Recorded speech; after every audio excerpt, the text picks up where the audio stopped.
We're between 800 to 1,000 clients a month that we sign up. We spend close to $1 million a month in advertisement, but that started off with $1,000 a month. How many intakers you got? Over 150, 200 across the 6 law firms. Yeah. How many calls are you dealing with? Thousands a day.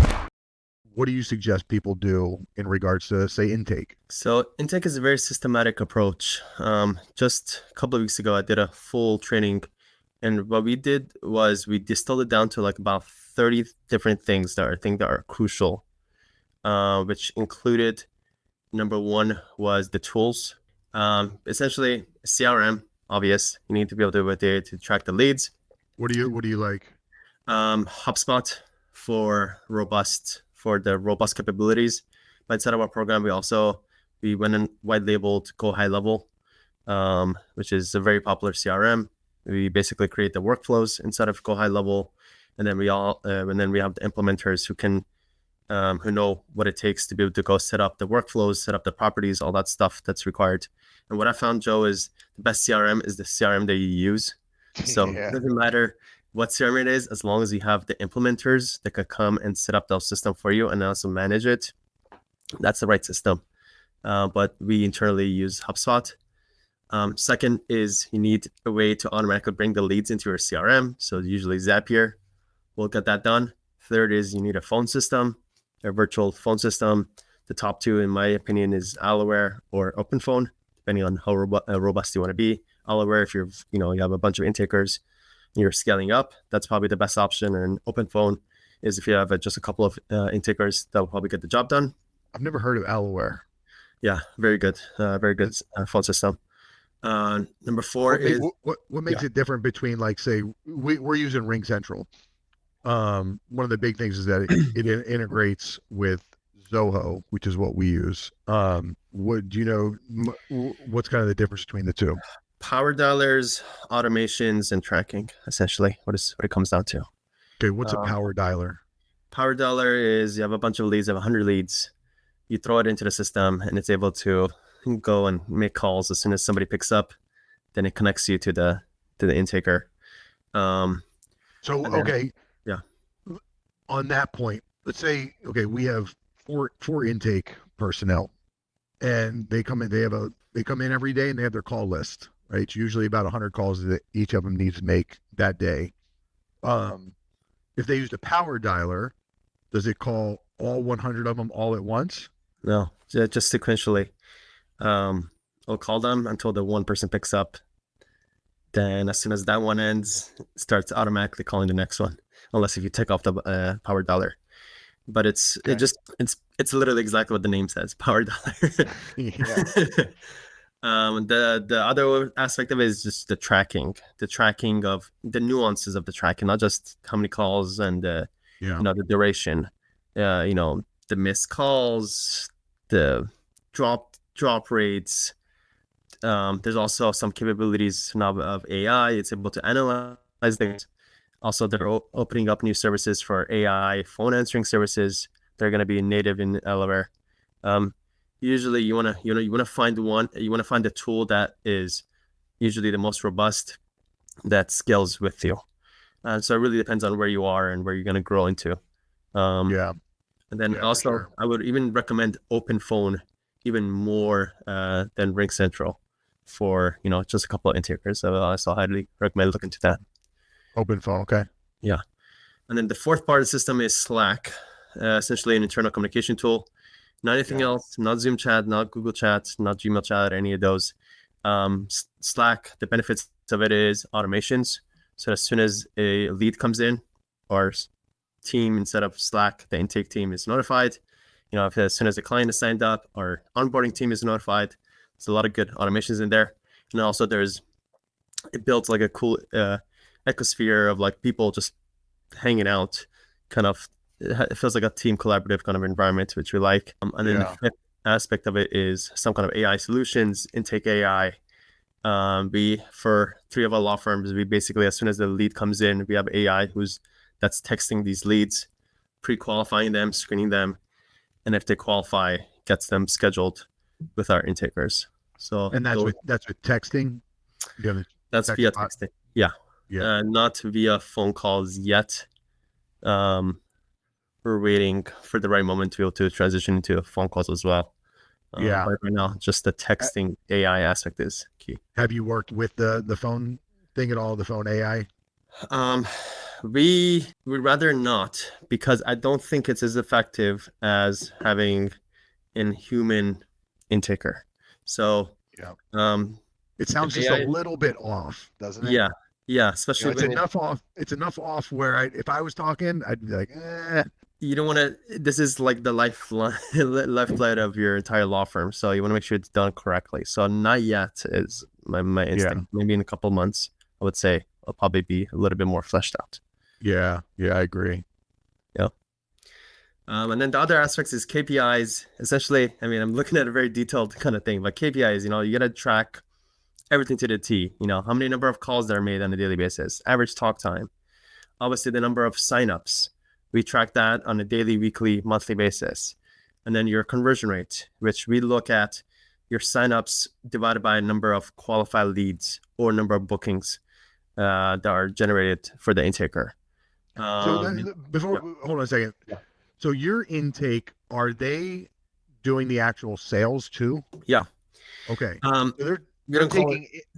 You don't call it sales. Not sales. It's screening, essentially, qualifying. And if you qualify, congratulations.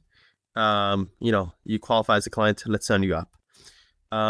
Most of what we do is litigation, not litigation. What is it called? A contingency. Yep. So, we don't have to necessarily sell you on whatever we're offering, but you're getting them to retain you. Correct.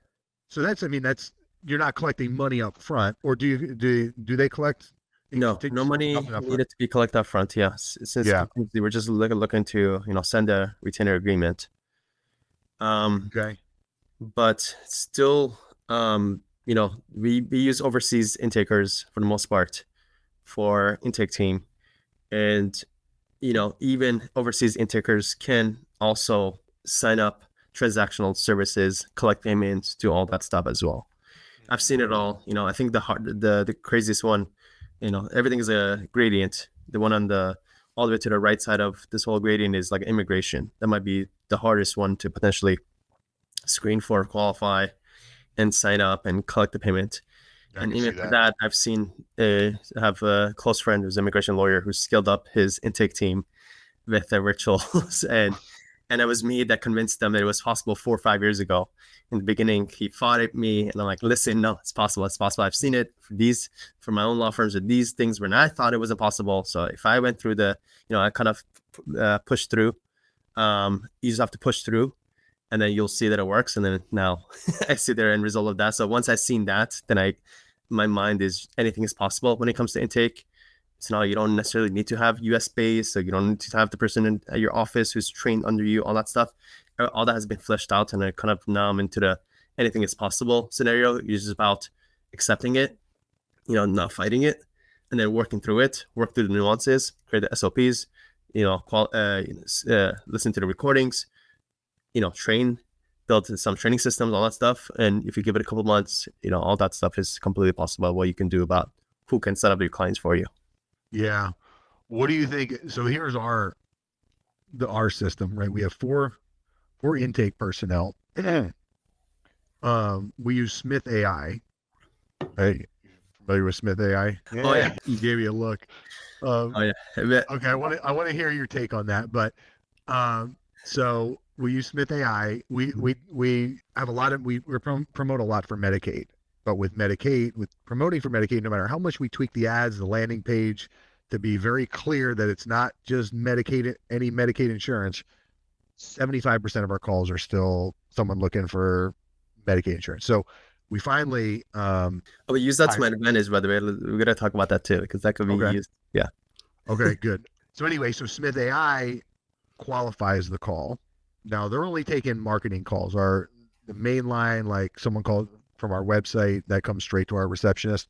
But Smith AI qualifies it, sends it to the intake team.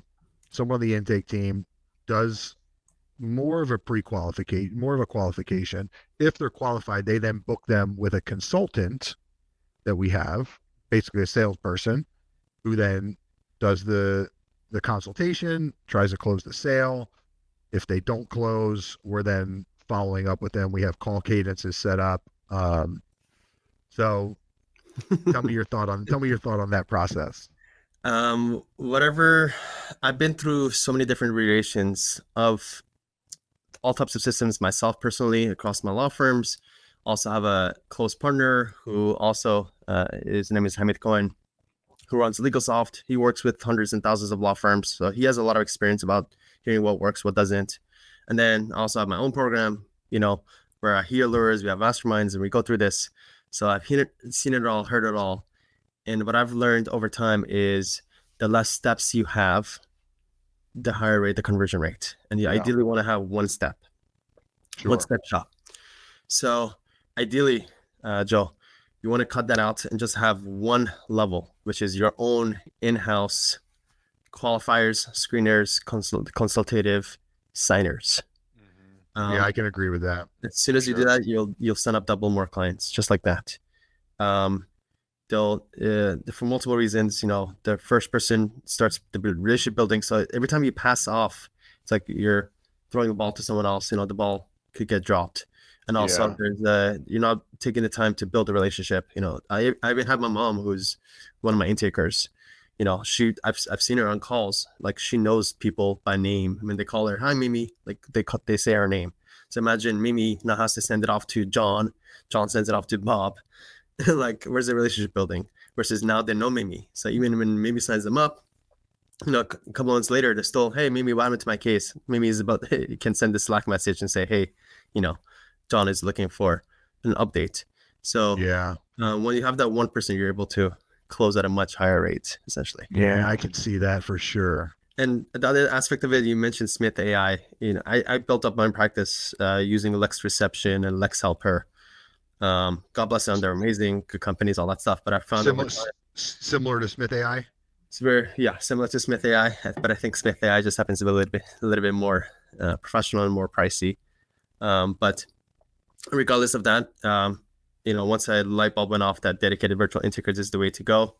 When I cut that out, things improved. You're able to scale with it, and then my goal, once I have the 4 intakers, Joel, is can I double it to 6 or 8 intakers and continue increasing the marketing and continue signing up more clients. But that's a whole different topic. Yeah, for sure. So what do you do? What do you use for virtual receptionists now? We don't. We just have the dedicated virtual intakers, full-time intakers who are taking on inbound leads. And also we collect leads through Facebook lead forms or TikTok lead forms or our landing pages.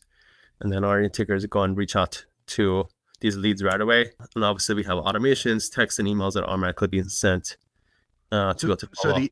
So the intakers they're taking the inbound calls, right? And they're also doing the consultation right then and trying to close them. Correct. All right. How many calls are you dealing with? At least a month or a week? No, thousands a day. Get out of here. How many you got? How many intakers you got? Over 150, 200. Okay. Yeah. This is amongst the 6 law firms? Across the 6 law firms, yeah. We're between 800 to 1,000 clients a month that we sign up. It comes out to about 30 a day. No, it should be way more than that. Yeah, way more than 30 clients a day we're signing up. Yeah, I know it's about 800 to 1,000 clients. So I guess, it is 30 clients a day. But we have an overall like an 8% conversion rate across all this stuff. So that you could just multiply it, the 8%. So to just do quick math, 12 times 30. No, it's a lot more than that. 360. No, it's a lot more than that. Anyways, it comes down to the math is 8% conversion rate, setting up 800 to 1,000 clients a month. So, a lot of calls need to be made for that to be made. Yeah. And then how about their follow-up when they don't close, when they don't retain? 14 days of, I'm actually looking at the cadence right now. Day one, 3 calls. Day one is after the consultation has happened. No, the day that the lead comes in. Okay, so a lead comes in, they fill out a web form, you're calling them 3 times that day. Correct. Okay. Days 2 to 5 are 2 calls per day, and then days. This is if you haven't reached them yet. Correct. This is just to get them on the phone. Okay. Which is big. That's like the first hurdle, just getting on the phone. Totally. And then days 6 through 14 is 1 calls per day. And that falls into the kind of like the new lead bucket. And after that, they fall into the unresponsive bucket, which has its own cadence and its own intake team. Usually like a lower level intake team. Part of this cadence is we give our best leads to our best intakers. Yeah. So it's like kind of like the giving best baseball player that, to be the third or fourth at bat. How do you determine a lead is the best one? Is it kind of based off of like the form that they filled out? Just how fresh it is, usually. Okay. Just how fresh. And also we pre-screen the leads. Usually we always ask every lead a set of questions, a set of multiple choice questions. And it's like a must. I remember when I used to like learn about marketing, we hear about qualification. You need to qualify your leads. Yeah. Qualify leads. I'm like, why do you need to qualify them? Just get them on the phone and see if you qualify. Right. Yeah.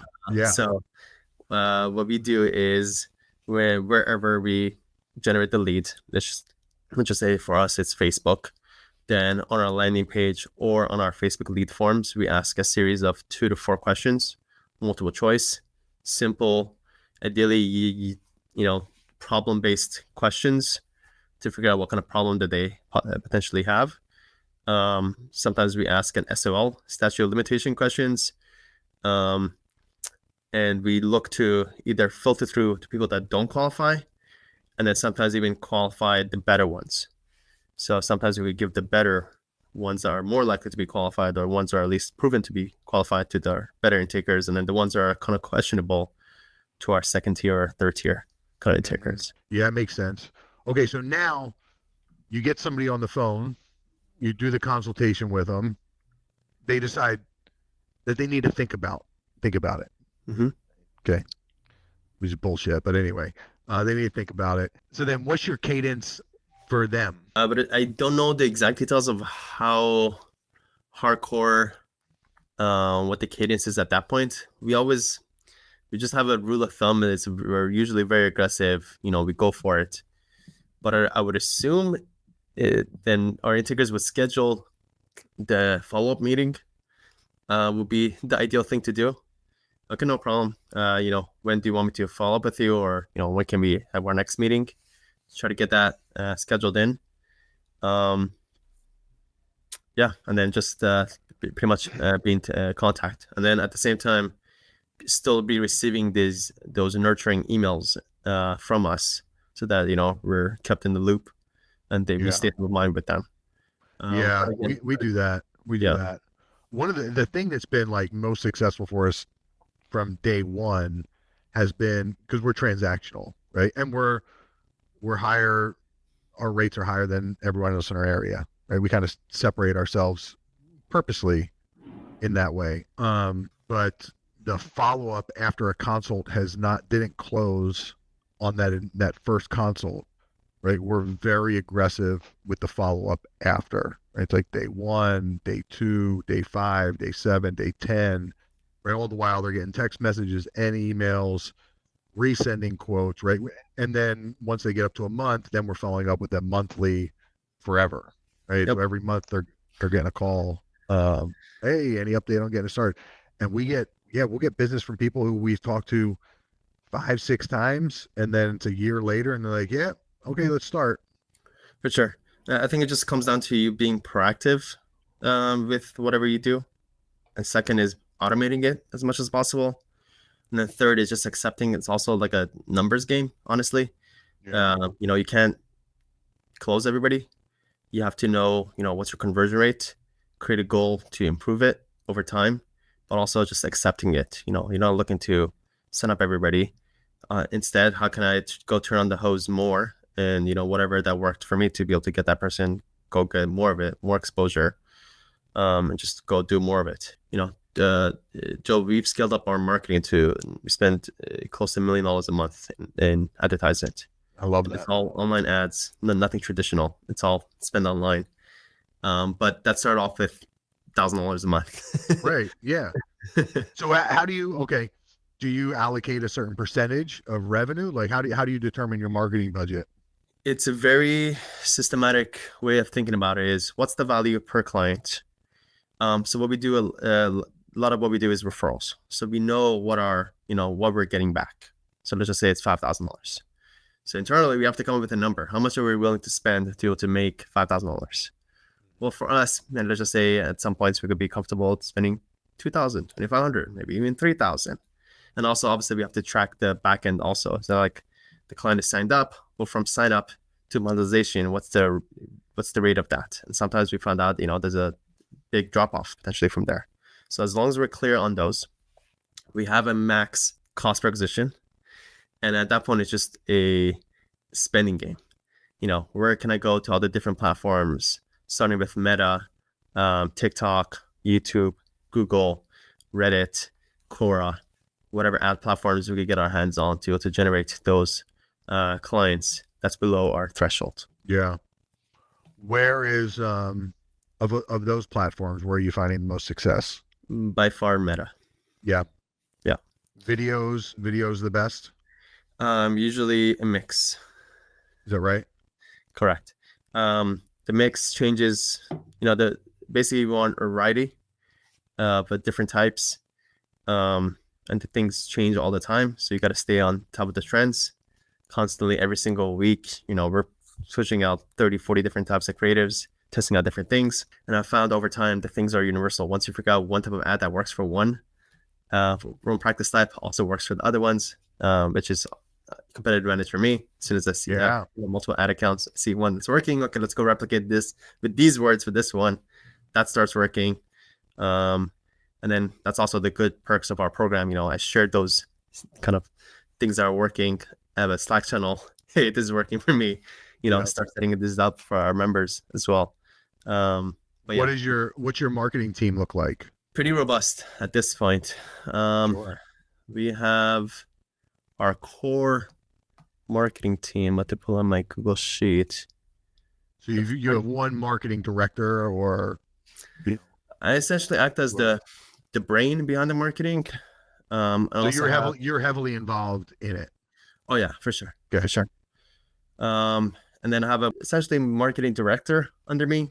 So I kind of act as a chief strategy officer and a chief marketing officer. And then we have about 35 people. Our media buyers, which could sometimes be contractors. We have 2 integration managers who are setting up all of our integrations, Google Tag managers, landing page developers. We have a bunch of data analysts and business analysts. We have an internal SEO team. We have graphic designer, video editor, HubSpot developer, training manager. And then when it comes to intake, there's intake supervisors, intake managers, obviously the intakers. You have somebody who answers our social media messages and comments, call leader assurance. And a lot of it now, I would say, just essentially comes down to media buying and creatives, and then tracking, knowing everything to the T, exactly every lead that comes in, what's the source of it, so that we know for each platform which type of campaigns, ad sets, and ads is generating us those clients. And I think that's our competitive advantage against a lot of the competitors. It feels like a lot of law firms run ads and do things kind of blindly. Maybe it's like a shotgun. Right? Or they're looking at, the media buyers just like looking at cost per lead, essentially. Oh, this ad is generating, a cheap lead. So they, spend more money there. A lot of times I found that, the best ad and that generates the most leads isn't necessarily the best ad that generates the most clients. And it's very kind of nuanced. And it's very counterintuitive. A lot of times, like this ad is generating us the most clients. But I wouldn't have known if I wasn't tracking it on the back end. After a couple of weeks, I go, look, okay, this one generated 6 clients versus this one was only 2 clients. this is the unicorn for whatever reason, even though it doesn't look like it to me. I thought this for sure was this one, and this, the ad platform says it's this one. But yeah, the clarity on the back end, I think, is very, very, very key as you're just scaling to know, exactly, which creative and which source generate every single one of your clients. Yeah. Yeah. So that marketing team that you just mentioned, is that for all the 6 firms that you have? Yeah. Kind of over time, as these law firms are growing, usually you're going to have the 80-20 is going to play itself out, right? There's going to be 1 or 2 law firms that are kind of the unicorn. So I have my unicorn law firms that I started replicating over and over. And then when I was building up this unicorn law firm, I was able to have the resources to be able to build a really robust team. Like, obviously, I could afford the right people at the right place. Probably for as many people as I have, I've probably terminated at least five times as many people to get the people in their seats, at least, if not more. So a lot of people have came and went, but over time now, like the past year, we have such an amazing team, and it's kind of like it became a plug and play system. Just last week we just launched a new campaign that we never did before, and we brought on our referral partner into our Slack. So he brought on a couple of his team members into our Slack. Our team very professionally came and introduced themselves. Hi, my name is this and I do this. Hi, my name is this and I do this. And within a week, our 2 teams joined forces, and we're generating 100 leads a day these days. And we already got 5 signups within a couple of days of signing up. And I know the rates of these things. If I see that we got 5 signups within the first couple of days, that usually means a couple hundred clients within the next couple of months is the rate that we're about to go to. But what I loved about it is just plug it in to our Slack, and our team is just taking over. Somebody's setting up the integrations, the other person is setting up the HubSpot dashboard, and somebody's listening to all the calls. And everyone's doing what they're supposed to be doing without me necessarily telling them what to do. So it's beautiful. That is beautiful. What about production staff, attorneys, paralegals? What's that looking like? So for most part, again, we do the referrals, but we do have, I believe, 2 or 3 law firms that we're also, it's our own law firms. So we have a staff. For those ones, our model is a hybrid model. It's good to have the lawyer in-house at your office, but a lot of the legal work, the collecting the documents, a lot of the filings and follow-ups, all that stuff is done by VAs that are under the attorney or that are under the director who's managing the day-to-day. So very, very small core team of in-house surrounded by dozens of virtual staffers.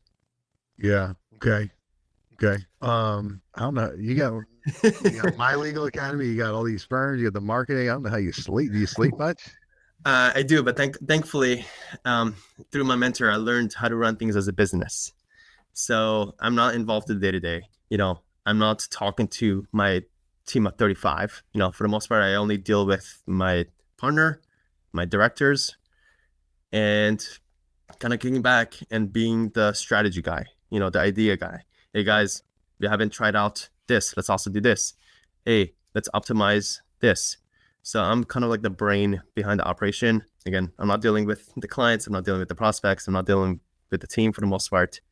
Allows me to kind of thrive in what I'm good at, which is the strategy and the brain behind it all. Well, great job. Thank you. Yeah. I mean, honestly, okay. So when you started out, is this what your vision was? Not at all. No, Okay. Not at all. Yeah. When I started out, first of all, even before I passed the bar, I started questioning, do I even want to be a lawyer? I remember sitting at an employment law firm. I was doing discovery work, and it was my first shot doing a motion summary judgment. And I'm like, what is this? This is not what I signed up for. And luckily, I fell into the world of being a law firm owner. So kind of it was the business side of law. And over time, I think I learned that it's, you want to learn about yourself, know yourself. and lean into your strengths. So, So wait a minute. You were working for an employment law firm. correct. Okay. Very, And then when did were you just like, screw this, I'm out of here, I'm going to open my own place? So I was like waiting for my bar results, working at an employment law firm, um, regretting why I even went to law school. Got my bar results. Um, Now I'm a lawyer, officially a lawyer, still working at this employment law firm, still hating life. Started soul searching, asking around, what should I do? And I basically, long story short, I got advice to basically go launch my own law firm. Went and launched my own law firm.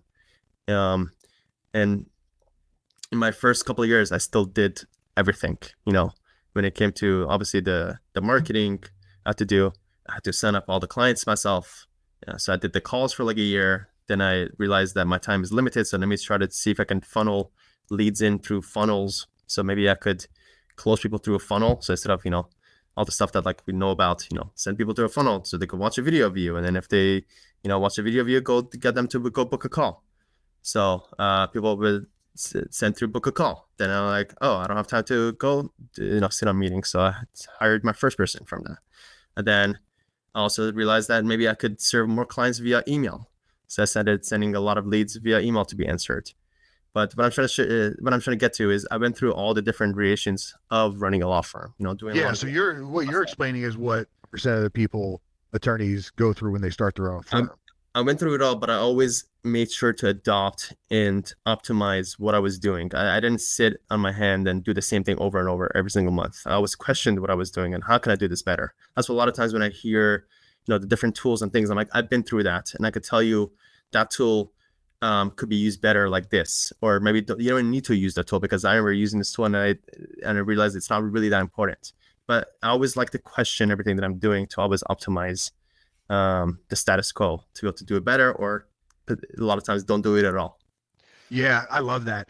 That's exactly what we've had that philosophy since we started. Same thing. And too often I'll hear attorneys be like, well, this is how we've always done it. This is how it's always done. It's like, that's like nails on a chalkboard to me. I'm like, oh shit. I know Elon Musk is a very polarizing topic these days, but I think it comes down to the first principles that Elon Musk brings about, which is, you're not limited by anything. You're only limited by, I think he calls it like Darwin's laws or whatever, Newton's laws. Like, but everything else is, imagine you're starting, blank slate. How would this ideally be done? So one of my first light bulbs for this in the legal world was funnels. Like, why do you need to sit there and explain the service over and over and over again? It doesn't make sense. And I mean, instead, let me just make one video that's very optimized, that I know exactly to say every word with, a lot of thought. Let me record that one video, and instead of people needing to talk to me, let me send them to this page that has this video that explains everything. And if they make sense for them to go book a call, so it's all like questioning, why are things the way that they were, instead do it the ideal way that should be done, in order to save time, in order to make sure that you're living your life the way you want to, not the way that it should be. Questioning things, not just live. You make your own rules. Yeah. Life is short. Like, I'm not coming here like nobody's my boss. Like, you're your own boss of your own life. Like, there's no excuses for anything. That's 100% true. We've, Ashley and I, she's my wife, she's the managing attorney. We view that way in life. Like, I am 100% responsible for the condition I am in life, right? Good, bad, indifferent. I'm also responsible for the condition my family's in, the way the firm is, right? And it's like you said, it is limitless. There's really, the only bounds that are put are the bounds that you create yourself, right? Absolutely. Joe, do you mind if I ask you a question? What drives you to share everything that's working for you? I love to help. Yeah. I've been involved. Well, first, give you a little bit of history on me. When I was young, I got into drugs pretty heavily when I was a teenager. By the time I was 20, I was pretty heavily addicted, and kind of woke up one day and was like, enough, this is done. Moved my ass out to California from New Jersey, got my life clean, and I worked for a drug and alcohol rehab for about 15 years, and we opened several facilities. That's really where I learned business management, and marketing and sales and all that. Anyway, so since that time, I owned a CrossFit gym. I was a realtor for a while. Then I did sales here in Florida. I haven't really, I mean, CrossFit was helping, right? I really helped people in CrossFit. At the rehab, right? Getting people off of drugs and alcohol, and especially the way that we do, is a very holistic approach. No psychiatric drugs, right? The viewpoint was that the addiction was not an incurable disease. You don't have to be a drug addict for the rest of your life. You are in control. You're powerful as a being, right? Very, very different than the 12-step methodology. So when I'd see somebody come in the program and they're like on death's door, they're literally like dying. And then 3, 4, 5 months later, they're like better than they were ever. It's an amazing feeling. So since I left there, I haven't really helped enough. And guess it was about probably a little over a year ago or so. I'm in the Facebook groups, estate planning professionals, maybe a couple lawyers on the beach, a couple of these other ones. And, a lot of our firm, we started in May of 2020 in an area where nobody knows us, right? We had just moved here and started out of the house. It was just my wife out of the house. 8 months later, I joined her. 2024, we've got 23, 24 full-time employees in-house. We generated just under 4 million in revenue last year. And to me, that's not that much, right? Like, I'm like, shit, we need to be way higher. But comparatively, we're doing really well compared to a lot of estate planning, probate firms. And, I got into these Facebook groups and I started realizing that we're doing really well. And I'm seeing questions in there that I have that are really basic questions to me, and I'm answering them. And especially a lot of the marketing stuff. We mail a lot of postcards. Okay. We mail about 60,000 postcards a month for our estate planning practice. Sorry, side point. Do mailers, is the letter better or the postcards? Postcard. Really? A letter you got to open up. Ah.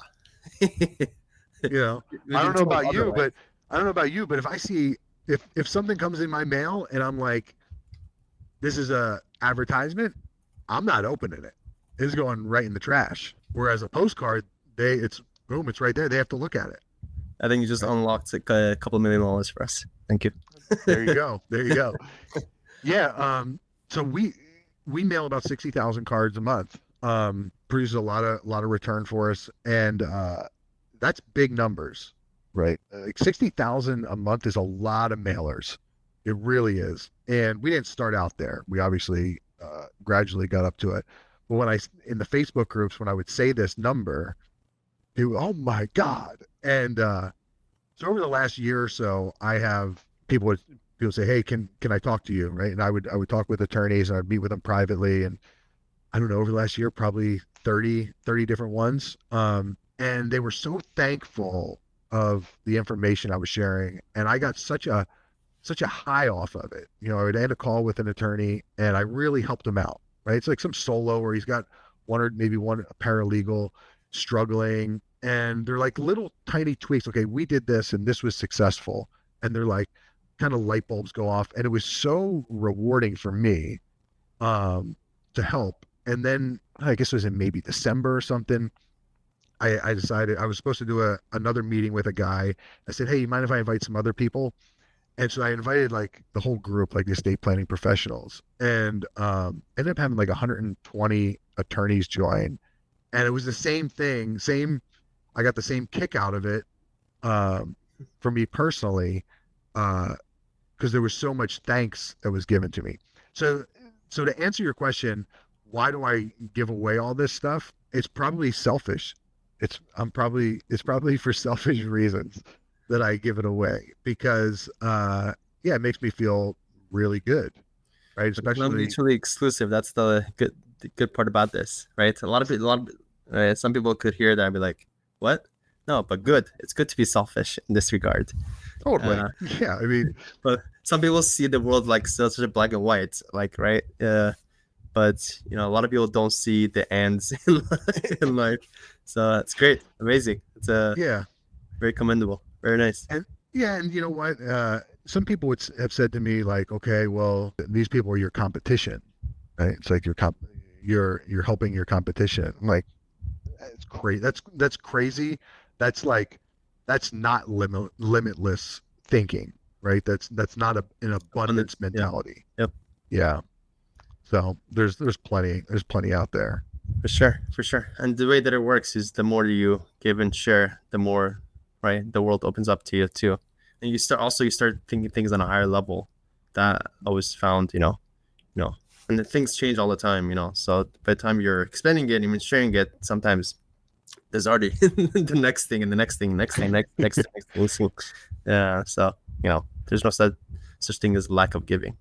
No, no, yeah, and the more yeah, you're right. The more that you give, the more things come back to you, right? Yeah, the more it comes back to you, the more that you help, right? Yeah, the more that you help, and yeah, whatever way I can. You definitely have to monetize it in a sense, right? But if I mean, you can't just go away volunteering everything for the rest of your life, otherwise you won't make any money. Um, What's the but plan? what's the plan for me? Yeah. Well, we have the law firm, which is doing well. It's growing pretty quickly. Uh, but the non-stuffy attorney brand, where we want to make that a household name. And we came up with that tagline when we first opened. I read thousands of Google reviews, right? So from my marketing background, it was you have to survey everything before you do marketing. You got to survey and find out what the buttons are. Otherwise, you're kind of shooting in the dark. So I read tons of Google reviews for attorneys and discovered there's 3 points, but the one point that really stuck out was that clients wanted they liked the attorneys who were relatable, down to earth, just like them, and they despised the ones that were conceited, stuck up, all that. So that's like, okay, they don't want this, they want relatable. Um, and then we kind of discovered that the general public's viewpoint on attorneys is that they are conceited and they are stuck up. That's what even though it's not true, but that's what the general perception is. You watch these TV shows and all that shit. So kind of by dumb luck, I came up with non-stuffy attorneys. My wife was in the bath. I went into and I was like, "Hey, what do you think of this?" She's like, "Oh, I love it." Well, since then, that was like a catalyst for everything, because we are that we're the epitome of non-stuffy attorneys.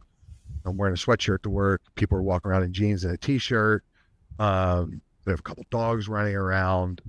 It's still professional, right? But it's not suit and tie. And most attorneys are that. They are relaxed. Maybe they feel like they need to be all buttoned up and very serious, right? But that's not really who they are. And that's not what the public wants either. So that tagline has brought us in a tremendous amount of business, right? It's on all of our marketing, right? We're the at cause law office, non-stuffy attorneys. And every day we get multiple calls, right? I called you because you're the non-stuffy attorneys. Okay. So not only does it help with the culture, but it also brings in business. Okay. So what we're going to do is something very similar to what CrossFit does. A CrossFit gym someone wants to be a CrossFit gym. They pay a licensing fee. They have to do some classes or whatever, and they can then call themselves a CrossFit gym, right? It's like North Shore CrossFit. Yeah, North Shore CrossFit or whatever. So we are essentially going to do that, Nice. where attorneys can license the tagline and call themselves a non-stuffy attorney. We're not gonna charge very much. The end goal is to get it broadly known amongst the public, where people are searching out for non-stuffy attorneys. Right. Okay. Then I'm giving my whole business plan. I love it. Then You can transcribe this and then go into AI and turn into a plan. Totally. Well, I already got the plan already. But then once the public really knows who we are, we're then going to compete with sites like Avo, Justia, lawyers.com, have our own directory, right? And the non-stuffy attorney directory. Amazing. And yeah, those sites, man, those are powerhouses. If you want to make money, Avo was valued in 2016. Avo was valued at 680 million, and Martindale Hubble bought them 2017 for undisclosed amount. Yes, it's kind of stupid money, but to build out those sites is a pretty big endeavor. Sure. Amazing. Let me know whatever I can do to support you on that journey.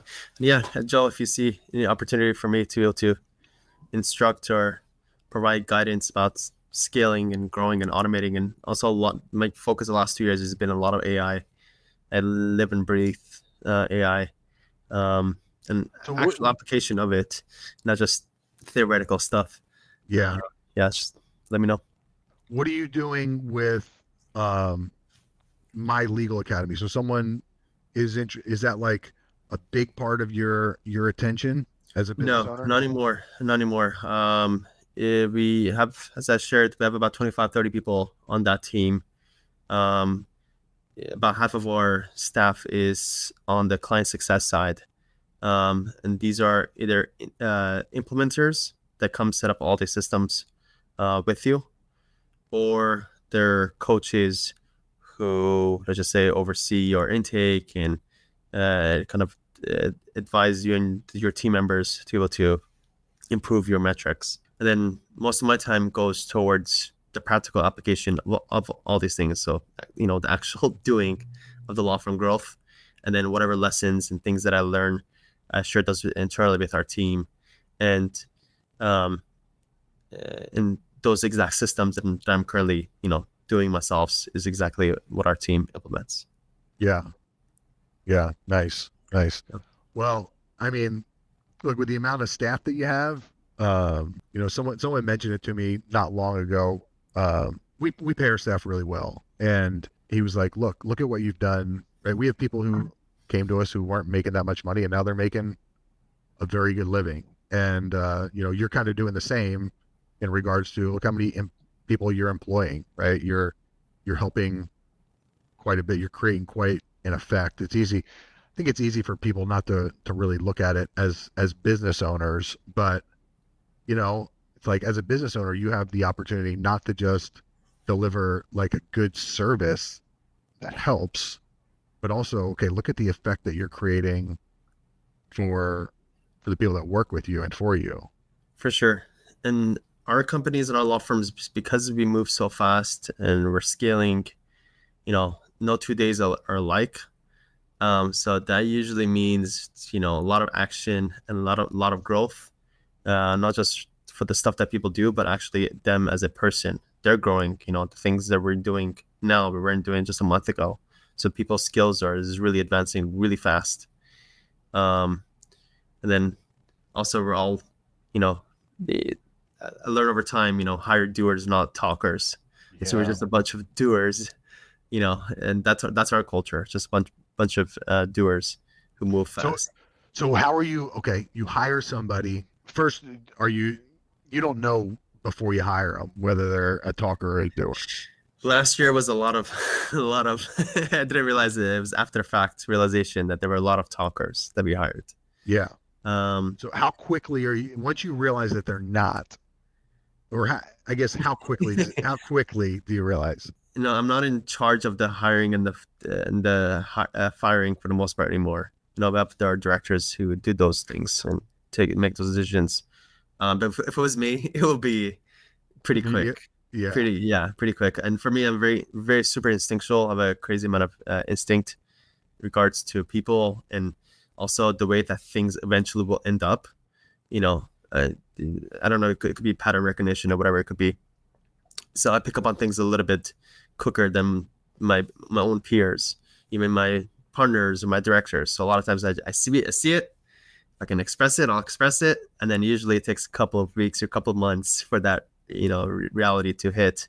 And then finally the director makes that decision. I'm like, if you would have just listened to me 2 months ago, we would have saved a lot of time. So I see that over and over. But again, I can't just always be the one to say it. It's not gonna work out, because Yeah. if that was the case, then I'll just be the one making decisions all the time. So sometimes I just have to, put on my head and just say, okay, I guess if that's what you decide, then so be it. So yeah, I have to play a balancing game.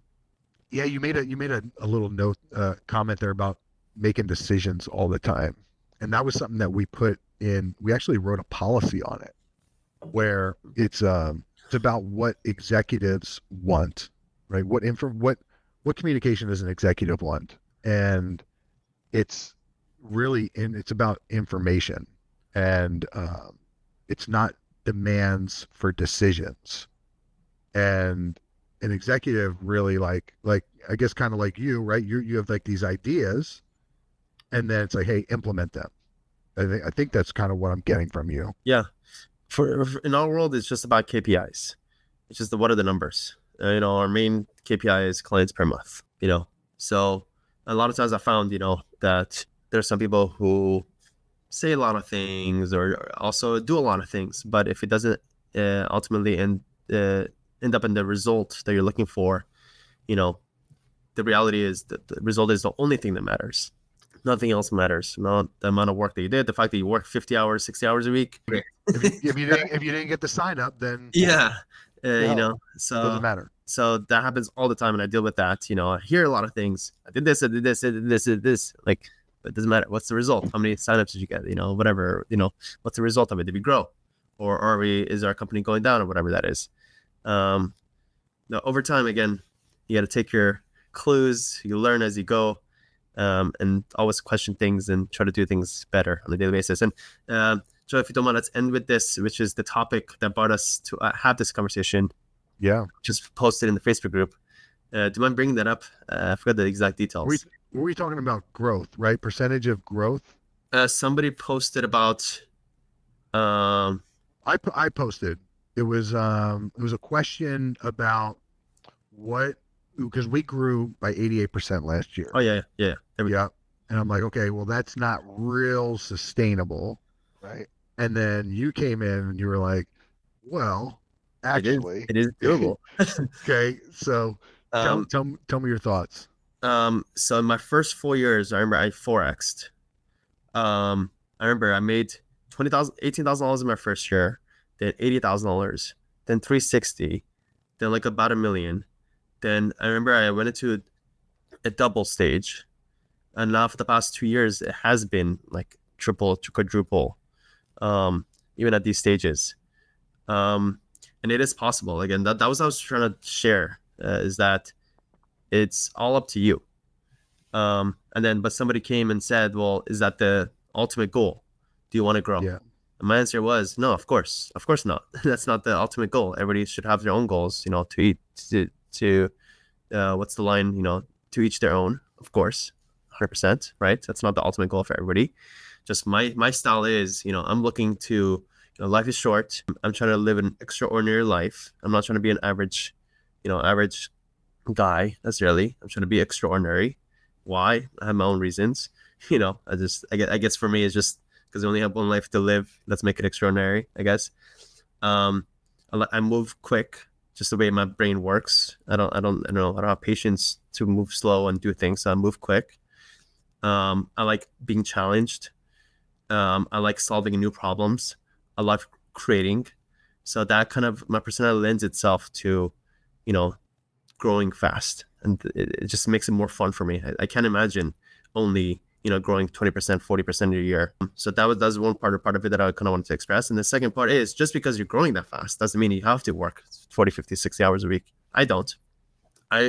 My schedule these days is I wake up at 5 a.m. I go to my synagogue at 6 a.m. I learn in a class, Gemara, which is basically like a scholar Jewish studies from 6 a.m. to 6:40. Then I pray from 6:40 to 7:30. I get back home at 7:45. Have a 45 minutes of hardcore working. Then nobody's bothering me. I'm moving as quickly as I possibly could, delegating as fast as I could in those 45 minutes. Then I go drop off my child at school. 5 minutes away from my kid's school happens to be my gym. I mean, my trainer there. I get 45 minutes of workout. I get back home by like 10, take a shower. I get back to my computer by 10:30. 10:30 till 11:30-ish, 12, I work. So in the morning it was 45 minutes, another hour, an hour and a half of more work before lunch. Take a 30-minute of lunch, then come back to work from like, let's just say 12:30 till like 3:30. So that's like 4.5 hours per day that I'm working. Not 40 hours, but when I'm working, I'm working. I'm not on my phone. I don't have distraction. My phone I'm on focus mode. So even texts come in, I don't see it, right? Yeah. But I get to go to lunch whenever I want. If I want to, a lot of times, I step out in the middle of the day and I'll tell my team, I'm going on a trip. We're just literally, my wife just booked the trip an hour ago. We're going on Friday in 2 days. I get the control of time. So you can still have the balance with the growth if done correctly. If you watch your time, you're optimizing your time and your schedule and you're smart about it. So, it's not mutually exclusive, it's not one or the other. It could be done. Again, life is short.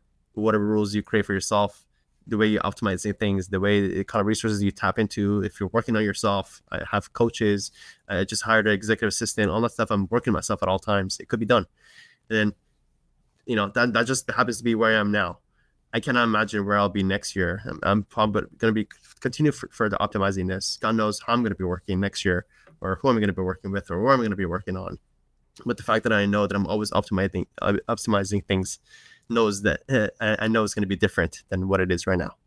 Yeah, man, I couldn't agree with you more. And I think it's like, I feel like I'm on the same page with you. I think you kind of opened my eyes up a little bit with your comment, like, and even just talking today about limitless, right? Like, limitless, okay, if I decide I'm only going to grow 80%, that's probably yeah. But if I decide, okay, I can't grow any more than 80%. I could tell you right now just one thing. By the way, I'll tell you to do it. You're in Florida, you said, Joe? Yeah. Why don't you just go hire a lawyer in another state and go replicate the same exact system in another state? You'll double it within 2 months. Yeah. Okay. Yeah.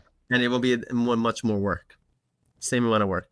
I could see that for sure. Yeah. Well, Sam, man, it's been great. Love your philosophy. Love your attitude. Great job on the work. Thank you. Same to you. Great job. I know it's a lot of hard work, and but putting it all into place is you deserve to be commended. Because thank you. You too. You too, Joe. Yeah, for sure. I love meeting like-minded people and also long-term minded people. And I know I'm playing this long game, and I know you are too. So let's be in touch. If you can, it can be posted if there's any opportunities to be in front of your audience and share all this stuff as well with them. That'd be beautiful. Awesome.